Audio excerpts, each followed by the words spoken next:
So BMHS was conceived in response to the growing demand for ethnic minorities, particularly in Wales, for culturally relevant intervention that will support their mental health.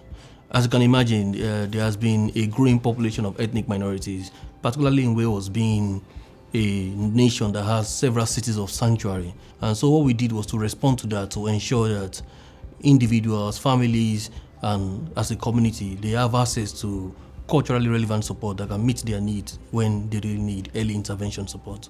So we started working with Llais 12 months ago, and we've had a series of collaboration, including working together with drop-in sessions to meet with community members directly. We've also had a series of events that we've done together, such as the Black History Month, and then the recent one was the employability support event that we had at Brangwinol. So what we did then was to also invite Llais Cameroon to leverage on that kind of event, to meet with people directly and connect with them, and also recruit volunteers, people who are willing to support the vision and mission of Llais Cameroon.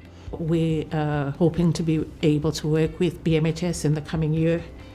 We know that they're a trusted voice within communities. People tend to talk to people they trust. So we're hoping that by working with trusted partners, we will be able to hear their voices and use that to make representations that improve the experience of people.